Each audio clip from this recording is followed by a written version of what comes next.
마태복음 28장 16절부터 20절입니다.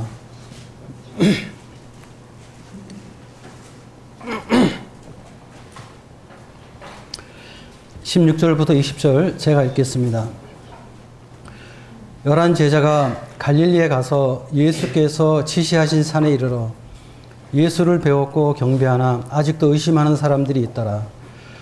예수께서 나와 말씀하여 이르시되 하늘과 땅의 모든 권세를 내게 주셨으니 그러면 너희는 가서 모든 민족을 제자로 삼아 아버지와 아들과 성령의 이름으로 세례를 베풀고 내가 너희에게 분부한 모든 것을 가르쳐 지키게 하라. 볼지어다 내가 세상 끝날까지 너희와 항상 함께 있으리라 하시니라. 오늘 이 본문 말씀 통해서 지상 최대의 사명, 선교라는 제목으로 말씀을 드리도록 하겠습니다. 기독교계에서 브레든이라고 하는 우리 한국 모임 역사가 지금 반세기를 지나고 있습니다. 약 60년을 향해 지금 가고 있는데 이 짧은 역사 속에서 하나님께서 전국에 230여 개 모임을 세우셨습니다.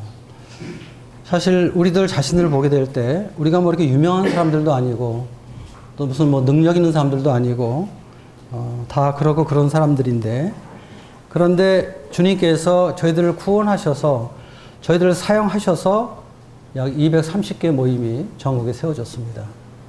이것은 정말 성령님의 역사라고 생각이 들고 하나님의 은혜라고 이렇게 생각이 듭니다. 반세기가 지나는 이 한국 모임 역사 속에서 하나의 획을 하나 건다면은 1990년대 들어서 한국 모임이 이제 선교하는 교회가 되었다는 것입니다. 우린 그동안 미국이나 유럽의 교회들을 통해서 선교사들이 한국에 와서 선교의 빚을 지고 있는 그러한 교회였는데 1990년대부터 한국 교회가 선교사를 파송하는, 선교하는 이런 교회가 되었다는 것입니다. 그래서 우리가 이제 복음의 빚을 갚는 그런 교회가 되었습니다. 1992년도에 처음으로 서울 북부교회에서 다음 주에 우리 강사로 오게 될 김선호 형제가 태국으로 파송이 되었습니다. 이것이 모임에서 공식적으로 처음 파송된 선교사입니다. 지금 현재 우리는 19개 나라에 38가정에 나가 있습니다. 75명의 선교사가 나가 있는데 이것은 결코 이렇게 적은 숫자는 결코 아닙니다. 우리는 물론 아시아 국가이기 때문에 아시아 중심의 선교를 했었는데 2011년에 이제 파라과이와 남아연방에 주님께서 형제들 일으키셔서 보내셨고 또 2013년도는 이제 중앙아시아 쪽에 무슬림 선교를 위해서 중앙아시아에 선교사가 파송되는 그래서 타지키스탄과 카자흐스탄에 이렇게 3명의 선교사가 파송되는 그런 일이 있었고 금년 초에 우리는 무슬림의 중심인 중동에 선교의 교두보라고 할 수 있는 요르단에 또 한 사람의 선교사를 파송을 하게 됐습니다. 사실상 우리 모임의 역사가 상당히 짧은데 우리보다 모임의 역사가 긴 나라들도 사실은 선교사를 파송하지 못한 나라들이 많이 있습니다. 일본 같은 경우는 우리보다 훨씬 먼저 복음이 들어왔죠. 그런데 일본은 아직까지 선교사를 파송하지 못하고 있습니다. 싱가포르라든지 홍콩, 말레이시아 전부 다 우리보다 교회 역사가 오래된 그러한 교회들입니다. 그런데 가장 짧은 역사를 가지고 있는 우리 한국 모임에서 선교사가 파송됐다는 것은 그래서 이 선교하는 그러한 교회가 되었다는 것은 전적인 하나님의 은혜라고 이렇게 생각이 듭니다. 우리가 읽은 이 말씀은 주님께서 승천하시기 전에 마지막으로 하신 말씀입니다. 그러니까 주님께서 이 말씀을 하시고 승천하셨죠. 그래서 어떤 면에서 주님이 이 지상 생애 속에서 마지막으로 말씀하신 그런 말씀인데 그래서 우리는 이 말씀을 주님의 유언과 같다 이렇게 이야기를 합니다. 그러나 유언이라는 것은 죽은 사람이 하는 말이잖아요. 근데 이것은 죽은 사람이 하는 말이 아니라 부활하신 주님께서 하늘로 승천하시면서 제자들에게 하신 말씀이고 또 후일에 구원받게 될 우리들에게 하신 그런 말씀입니다. 우리가 잘 아는 말씀인데 18절, 19절 말씀을 보게 될 때 우리 이 말씀 속에서 하나님의 교회가 어떠한 일을 해야 될까? 이 땅에 구원받은 그리스도인들이 어떠한 삶을 살아야 될까 하는 것을 우리에게 말씀해 주고 있는데요. 첫 번째 생각해 볼 수 있는 것은 이 하나님의 교회가 해야 될 첫 번째 일은 뭐냐 하면은 18절에 보면 예수께서 나와 말씀하여 이르시되 하늘과 땅의 모든 권세를 내게 주셨으니 19절 그러므로 너희는 가서 모든 민족을 제자로 삼아.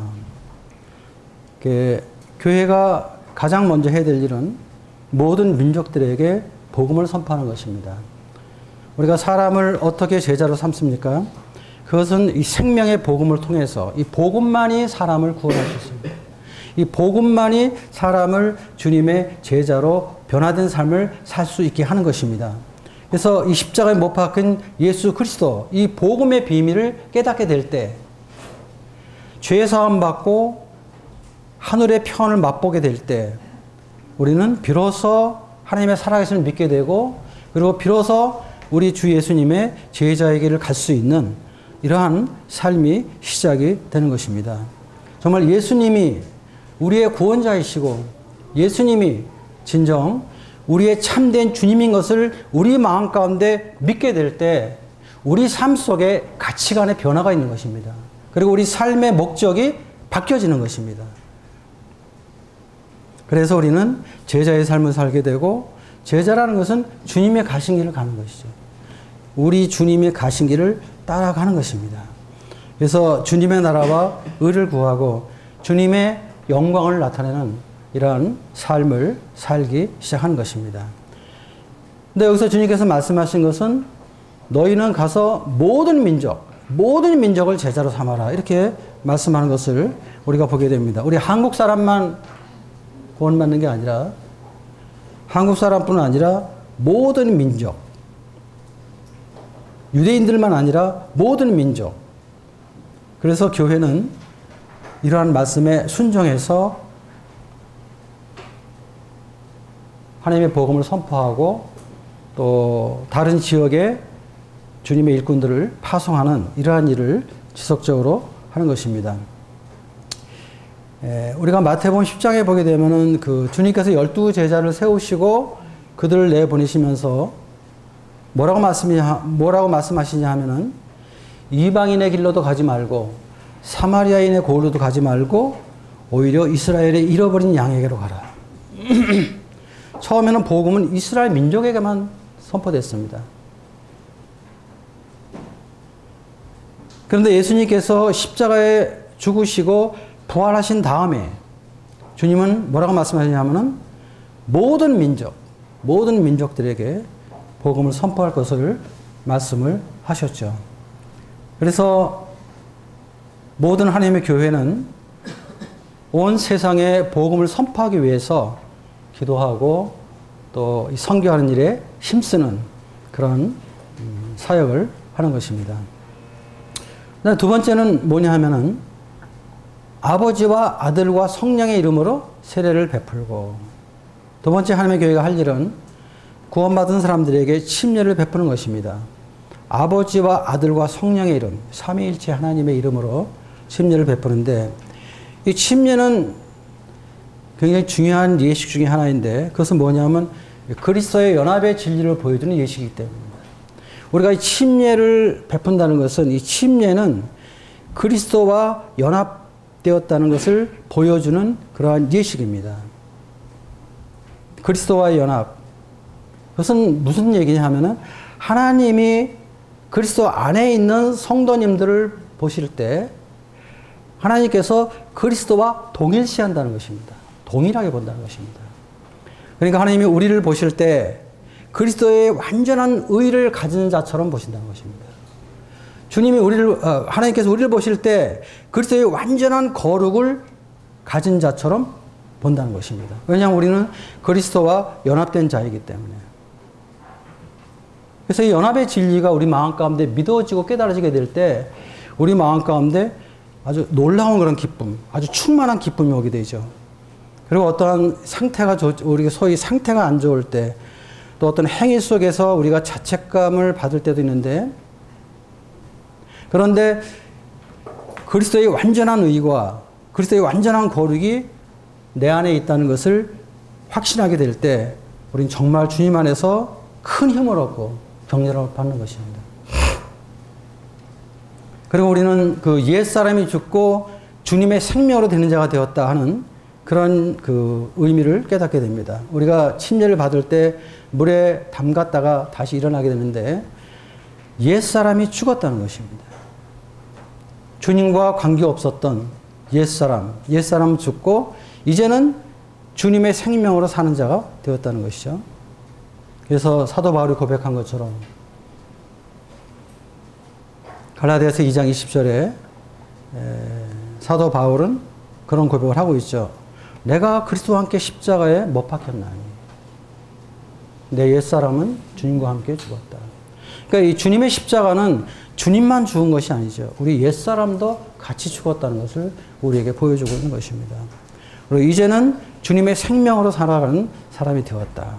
그래서 사도 바울은 로마서 6장에서 우리의 몸을 죄의 병기로 드리지 말고 의의 병기로 하나님 앞에 드릴 것을 우리에게 권면을 하고 있습니다. 그래서 우리는 이러한 그리스도의 연합에 나타난 이러한 그 진리 속에서 주님 앞에 순종하는 그러한 삶을 사는 것이죠.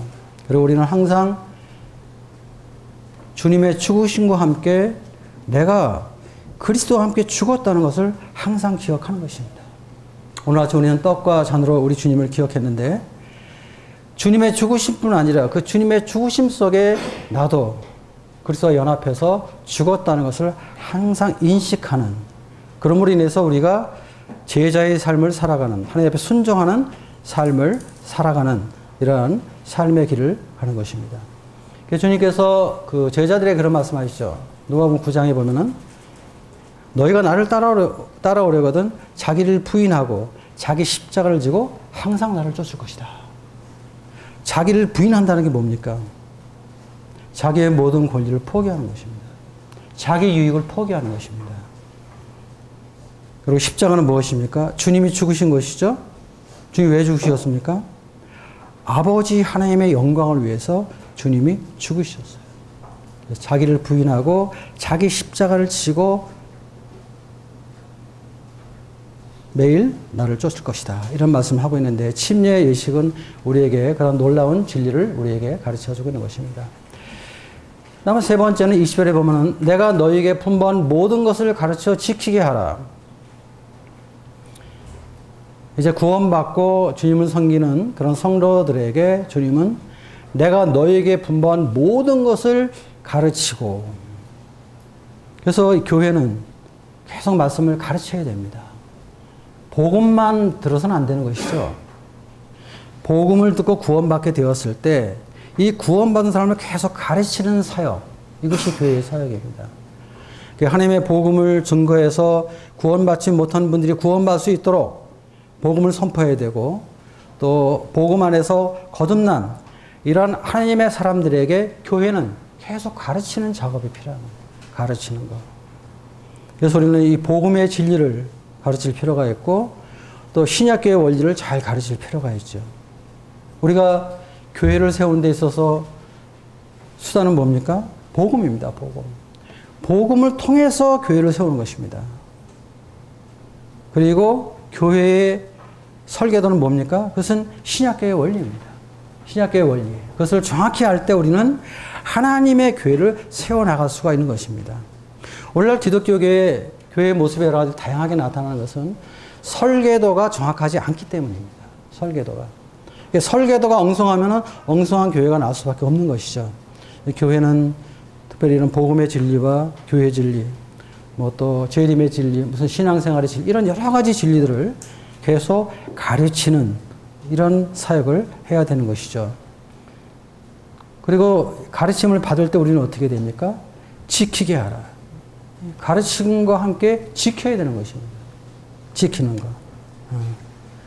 그래서 우리는 주님 말씀을 계속 가르치고 주님 말씀을 지키는, 그래서 우리가 이 말씀이 변질되지 않도록 조심하는, 또 복음의 기준을 낮추지 않도록 조심하는, 주님의 진리의 말씀이 훼손되지 않도록 정확히 분별하고 가르치는 이런 것들이 필요하죠. 오늘날 사람들은 이제 이 부흥에 대해 초점을 맞춰서 어떤 큰 교회를 만들기 원하는 이런 것 때문에 이제 많은 사람들이 진리가 조금 훼손될지라도 뭐 이런 생각을 하게 되는데 이런 것들은 제자들로서는 합당한 삶이 아닙니다.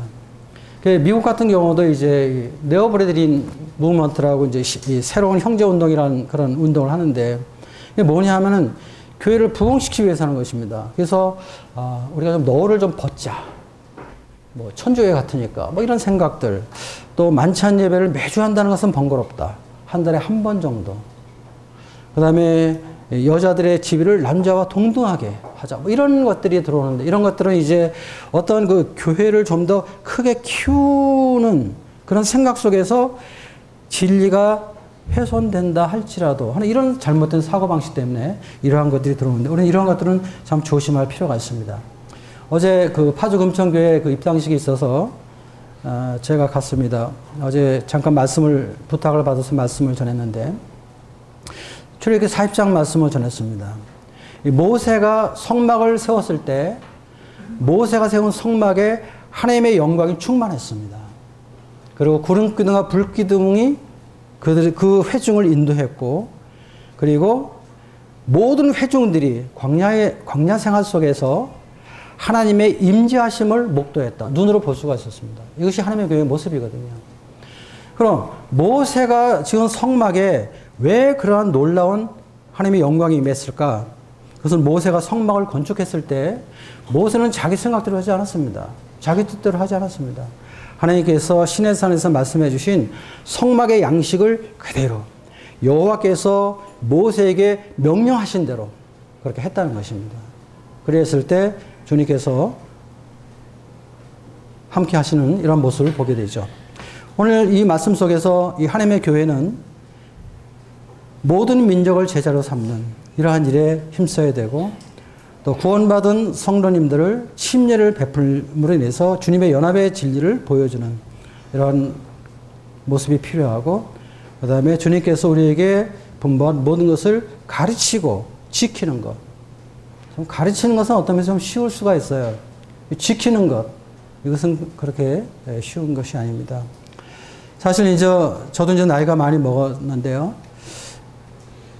임석호 형님이나 뭐 제가 이 세상을 떠나고 우리 젊은 형제들이 원당교를 인도할 때 앞으로 한 30, 40년 후, 30년 후에 이 교회의 모습이 어떤 모습일까? 지금과 같은 모습일까? 아니면 또 다른 모습일까? 뭐 이런 생각도 해보는데 어쨌든 우리는 주님께서 말씀하신 것을 잘 가르치고 잘 지키는 이러한 것이 필요한 것입니다. 그래서 우리가 이러한 거 하나님께서 말씀하신 이러한 것들을 하기 위해서 주님께서 우리에게 하시는 명령이 있습니다. 그것은 뭡니까? 19절 보니까 그러므로 너희는 가라고 말씀하시는 것입니다. 가라. 이것은 물론 복음을 전하기 위해서 가라는 것이죠. 이 가라는 이 말은 어떤 특정한 사람에게만 하는 말은 아닙니다. 주님 안에서 구원받은 모든 성도님들에게 주님은 동일하게 말씀하는 것입니다. 가라. 그래서 우리 모두는 이 주의 복음을 선포하기 위해서 가야 되는 것이죠. 바꿔 얘기하면 우리 모두는 사실은 다 선교사입니다. 꼭 해외에 나가서 복음을 전하는 사람만 선교사가 아니라 구원받은 그리스도인들은 주님 안에서 가라고 명령을 받은 그러한 선교사이죠, 사실은. 그래서 이 선교라는 것은 사실은 가는 선교사가 있고 또 보내는 선교사가 있는 거예요. 어떤 사람은 가라는 이 말씀에 믿음으로 반응해서 정말 주님이 보여주시는 사역지로 떠나는 것입니다.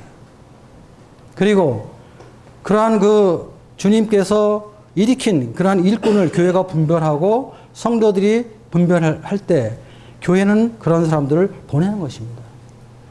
또 우리 성도님들은 그런 보내는 선교사 역할을 하는 것입니다. 그래서 이 선교라는 것은 가는 선교사와 보내는 선교사의 동역으로 선교가 시작되는 것입니다. 선교는 어떤 선교사 혼자 하는 것이 아니죠. 이 선교라는 것은 혼자 하는 것이 아닙니다. 가는 선교사가 있고 보내는 선교사가 있고, 그래서 가는 선교사와 보내는 선교사가 같이 힘을 합치는 것입니다. 합력하는 것입니다. 그래서 선교가 시작되고, 그리고 그 선교는 계속 진행될 수가 있는 것입니다.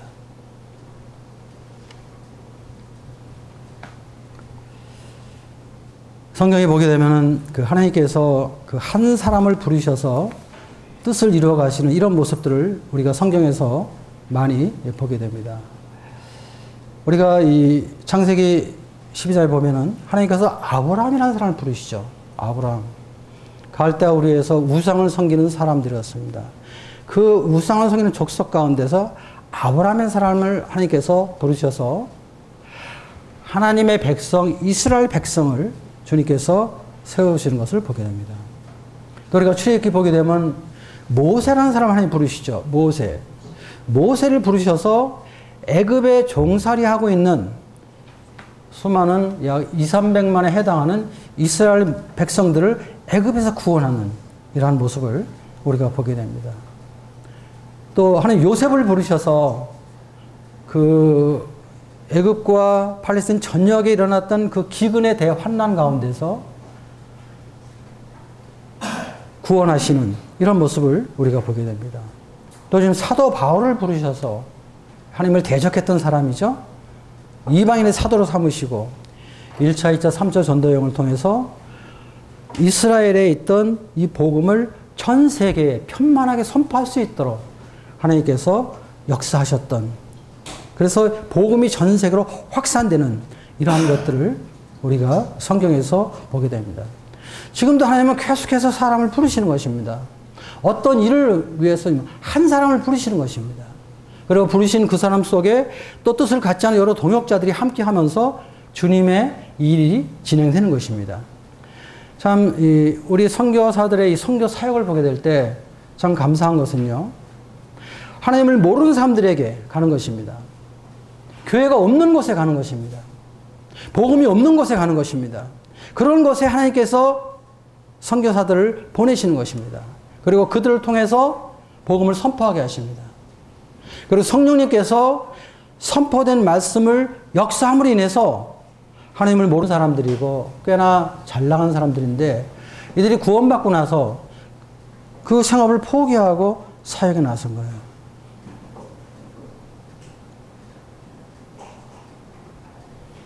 참 그들을 볼 때 참 그 처음 보는 형제들이었지만 제 마음에 뜨거운 사랑이 있었습니다. 제가 그때 아마 300불인가 아마 가지고 나갔을 거예요. 제가 50불씩 6사람이. 돈이 좀 더 있었으면 좀 더 좋았을 걸. 50불씩. 이거 그냥 순수한 마음에서 우러나오는 마음이었어요.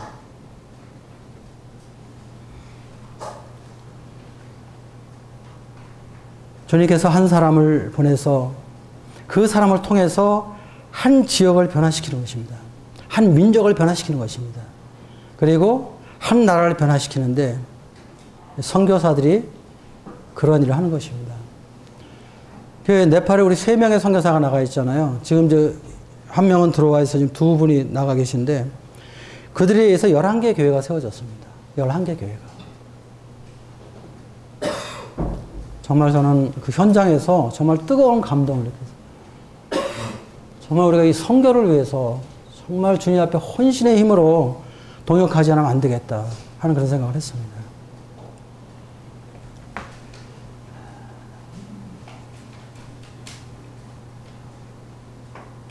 그럼 지금 19개 나라에 우리가 이제 선교사들이 나가 있는데, 그럼 그 선교사를 혼자 했나요? 아닙니다. 그를 파송한 교회, 전국 지역교회가 같이 기도하고, 여러분 열린문 정보지 잡지를 보면 뒤에 선교사들 기도 제목이 나와 있잖아요. 많은 교회가 자매님들 모이는 기도 집회라든지 이 기도 집회 때 열린문 정보지에 나와 있는 그 기도 제목을 가지고 기도합니다.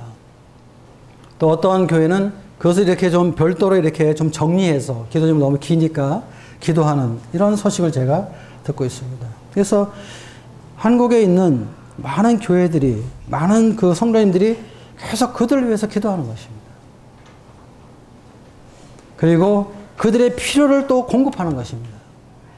선교사들은 사실상 많은 돈이 필요합니다.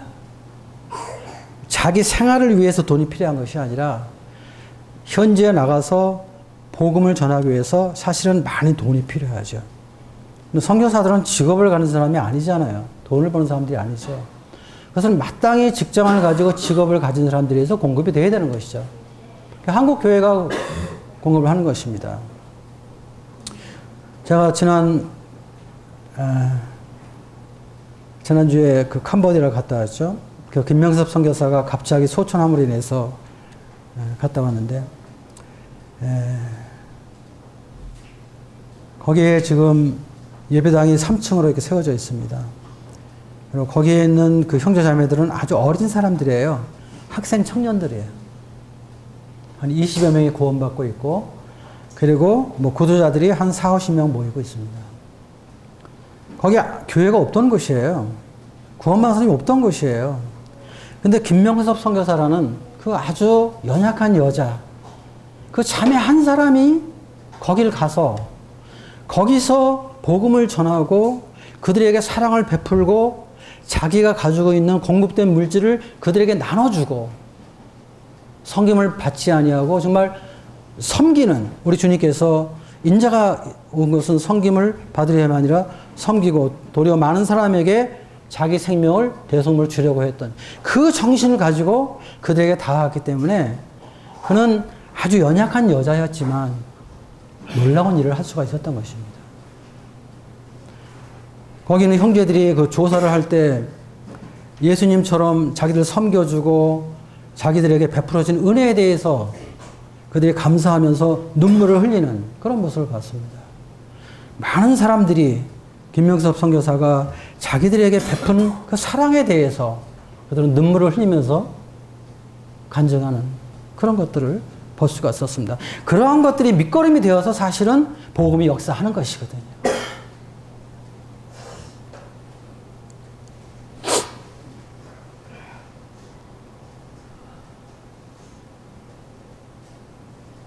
선교는 혼자 하는 것이 아닙니다. 선교사들은 교회와 함께 일하는 것입니다. 교회와 함께. 그리고 성도님들은 선교사들과 함께 일하는 것입니다. 우리도 과거에 2명의 선교사를 보냈는데 우리가 이 부분이 너무 약했어요. 선교사들이 교회와 함께 하지 않았어요. 그것은 또 우리 성도님들이 선교사들과 함께 하지 않았기 때문에 그렇게 된 것입니다. 사실은.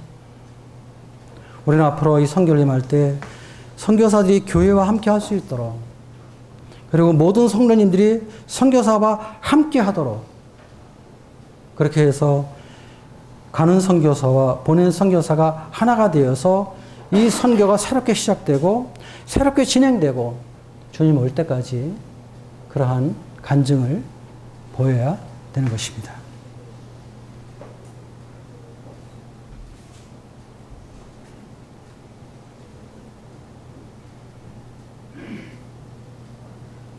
사실 우리가 이 선교사를 파송한다는 것은 사실 귀한 일입니다.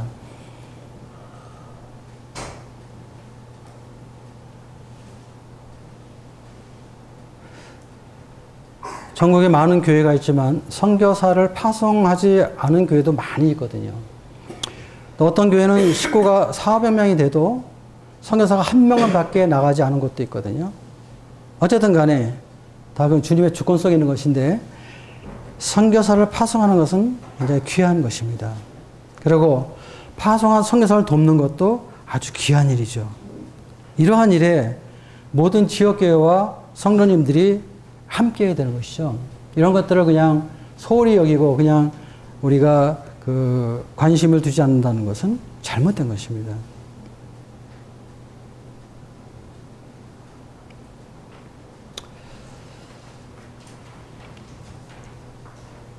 제가 지난번에 그 파라과이 선교사 파송식 때 격려사 말씀을 부탁받아서 그래도 요한복음 6장의 말씀을 제가 잠깐 격려한 일이 있습니다. 그 형제가 30대 초반의 형제거든요. 34살인가? 곽현수 형제, 좀 파라과이 형제. 근데 요한복음 6장에 보면 그 어린 아이가 주님 앞에서 그 물고기 2마리와 떡 5개를 드리게 되죠. 그렇죠? 그것은 사실 가난한 사람의 한 끼 양식입니다. 그것은 아주 작은 것이죠. 그렇지만 그 아이에게는 아주 소중한 것이었거든요. 근데 그 아이가 주님 앞에 그것을 가지고 나가는 거예요. 자기를 위해 사용하지 않고 그것을 드리게 됩니다. 근데 놀라운 것은 주님이 그것을 받으셨고 축사하시고 그것을 나눠주시는데 5,000명이 먹고 12광주가 남았다는 놀라운 역사가 기록이 되어 있죠. 그렇죠? 작은 것이지만 믿음으로 하나님 앞에 드려지게 될 때 하나님은 우리가 가지고 있을 때보다 더 크게 역사한다는 것입니다. 더 크게 사용하신다는 것입니다. 그래서 저는 이 스타벅스 커피 못 사 먹어요.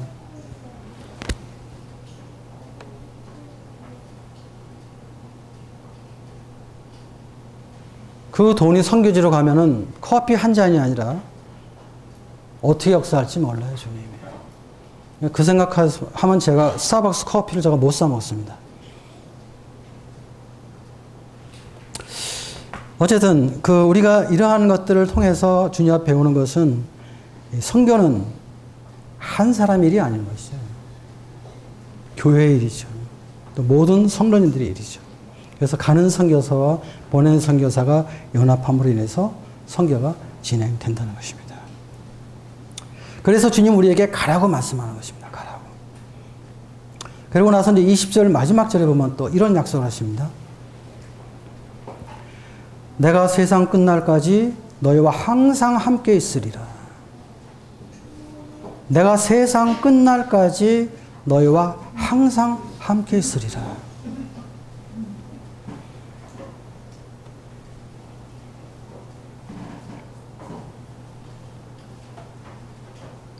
자, 이 말씀은요, 저에게서 굉장히 위로가 되는 말씀입니다. 아니, 저뿐 아니라 우리 모두에게 있어서 큰 힘이 되는 말씀이죠. 우리가 이 땅에 주님을 섬기는 것은요, 나 혼자 섬기는 것이 아닙니다. 우리는 어떤 때는 나 혼자인 것 같아요. 어떤 때는 성도님들도 관계가 안 좋으면 다 아무도 없는 것 같아요. 많은 성도들 안에 있으면서도 어떤 때는 나 혼자인 것 같을 때도 있어요. 근데 주님 우리에게 말씀하시기를 내가 세상 끝날까지 너희와 항상 함께 있으리라. 정말 너희가 모든 민족을 제대로 삼기 위해서 복음에 합력하게 될 때 주님께서 세상 끝날까지 너희와 항상 함께 있겠다.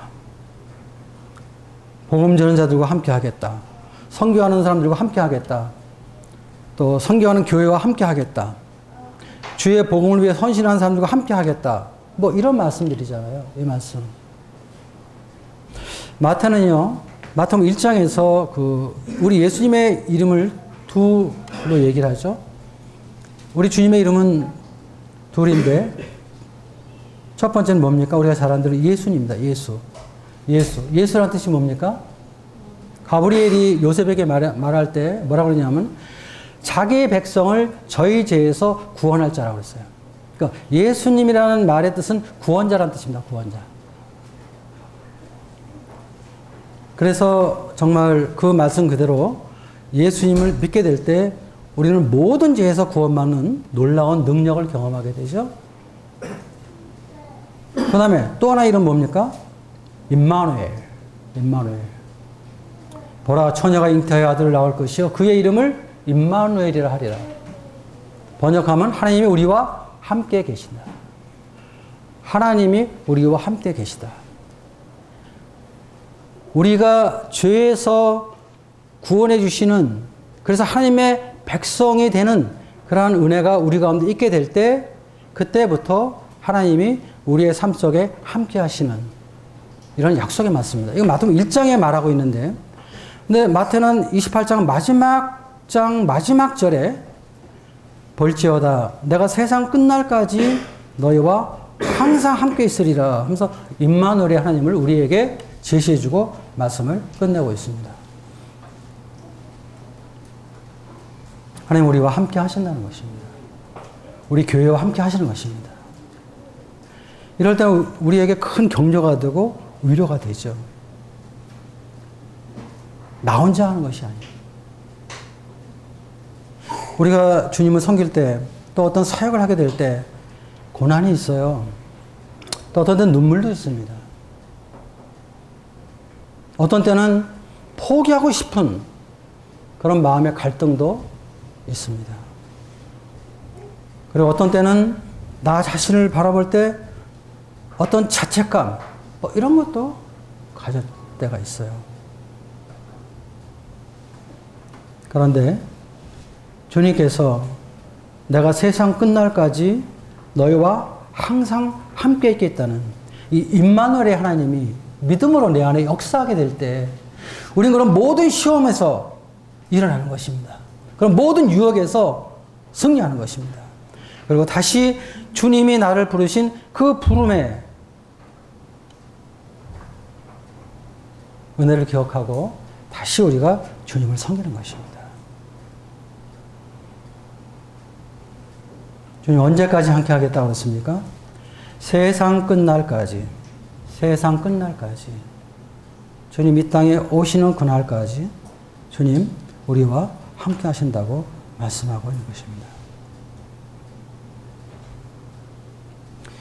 말씀을 좀 더 깊이 생각해 보게 될 때 참 주님께서 우리를 부르신 이런 부름의 사역에 우리가 참 충성해야 되겠다 이런 마음에 감동을 받게 되는 것입니다.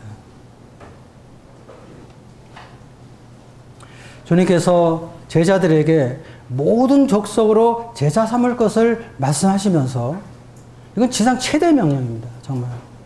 그러면서 주님께서 동시에 말씀하신 것이 뭡니까?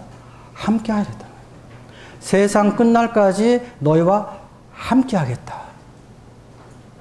임마누엘 약속으로 마태복음이 끝나는데 참 이 말씀은 우리에게 큰 위로가 되고 힘이 되는 거죠.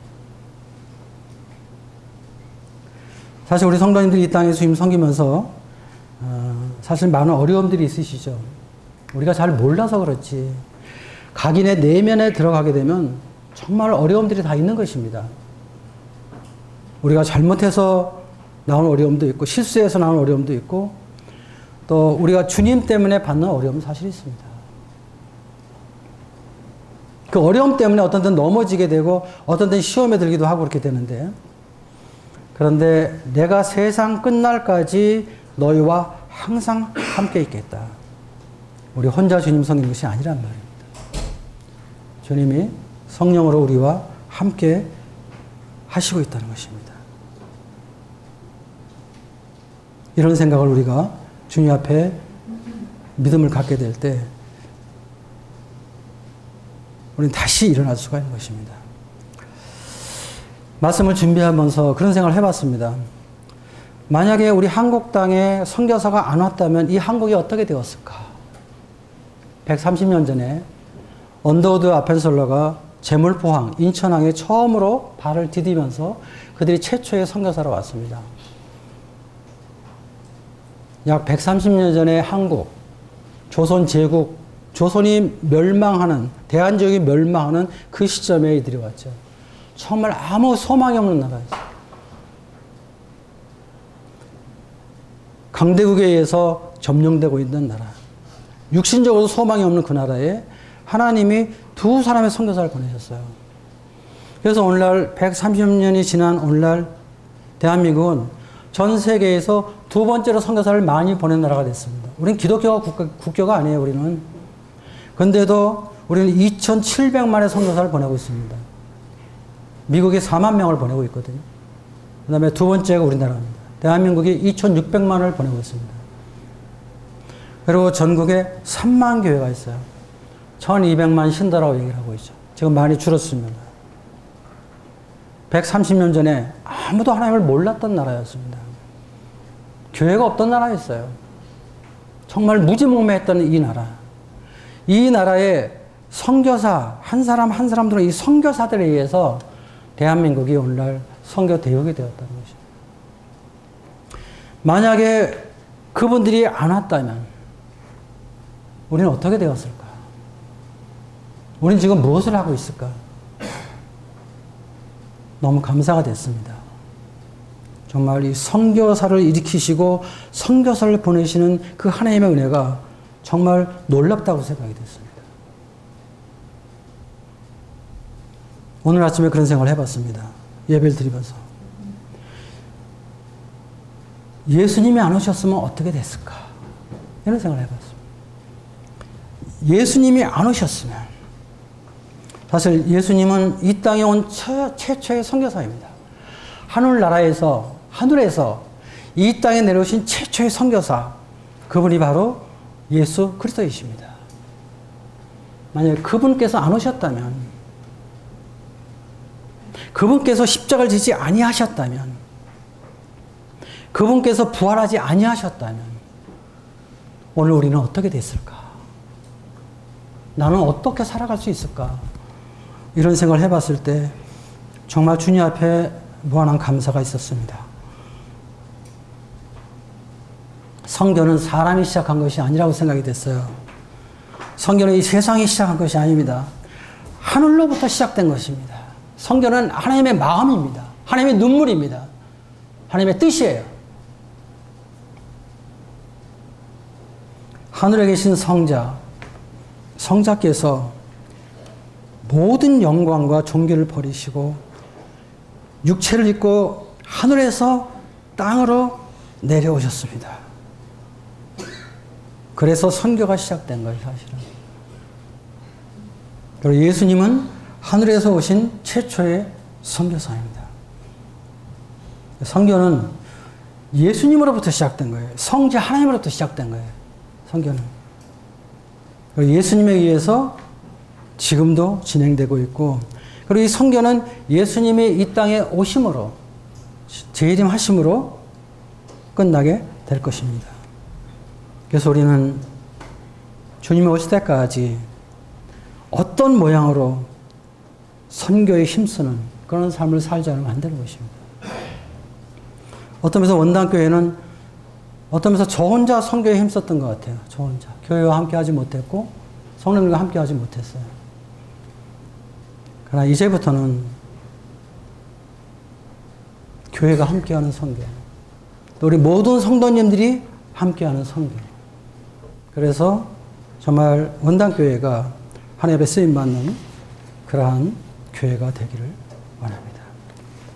우리 성도님들이 선교에 대해서 다시 한번 인식을 새롭게 하시고, 선교사가 오지 아니했다면 우리는 구원받지 못했을 것입니다. 130년 전에 아무도 한국 사람들 하나님 생각하지 않았지만 먼저 구원받은 사람들이 한국을 위해서 기도했고, 그들의 삶의 안락을 포기하고